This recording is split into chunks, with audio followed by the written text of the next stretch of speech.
Своим появлением на свет Рудик обязан городу Казани. Здесь, в 1925 году, его мать Фарида Идрисова познакомилась с молодым курсантом Объединенной татаро-башкирской военной школы Хаметом Нуриевым. В 1929 году они женятся. А в 1938, когда родился Рудик, у них уже было 3 дочери.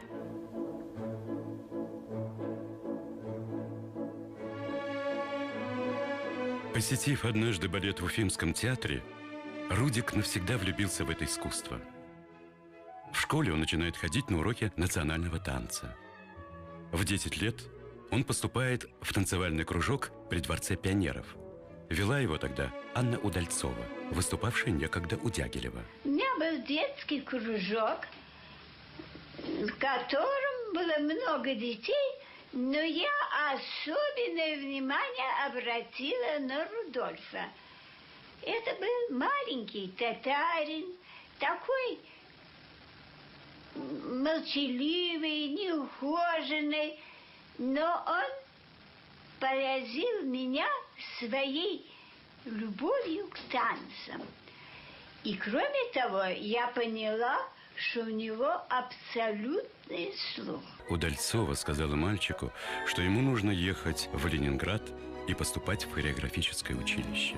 В конце концов, пройдя экзаменационные испытания, Рудик был принят. Нуриев был талантливым человеком, конечно, но с характером довольно-таки серьезным. Нуриев вырос в самого яркого артиста своего поколения. А его победа на конкурсе в Москве летом 1958 года сделала его новой звездой мужского танца.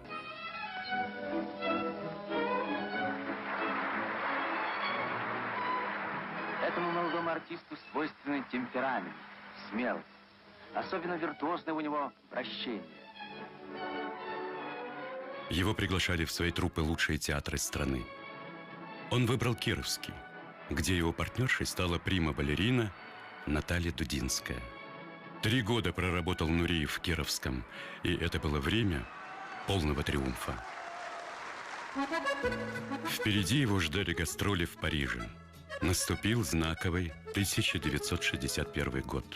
В Париже Рудольф произвел необыкновенное впечатление. На сцене он не изображал принца, он был принцем. После Парижа он должен был вместе с труппой Кировского театра лететь в Лондон. Но этого не произошло. Когда мы приехали в аэропорт, мне вдруг сказали: для вас места в самолете нет. Меня это удивило. Для человека, имевшего огромный успех, принесшего огромный успех Кировскому балету, не нашлось места в самолете. Значит, взяли кого-то другого, но тут кто-то сказал: Хрущев хочет увидеть вас в Кремле. С кем? А костюмы? Там вы все найдете. Тогда я решил просто сразу на месте, что я не вернусь, что самое время проститься. Его решение остаться на Западе потрясло всех. Руководство страны резко осудило этот поступок. На его уговоры были брошены все силы, угрозы, звонки родных. Но он был непреклонен. Рудольф Нуриев всю жизнь стремился в Казань, город, который считал своей родиной. Этот приезд в Россию оказался последним в его жизни. Через несколько месяцев, в январе 1993 года, Рудольф Нуриев скончался в Париже и был похоронен на кладбище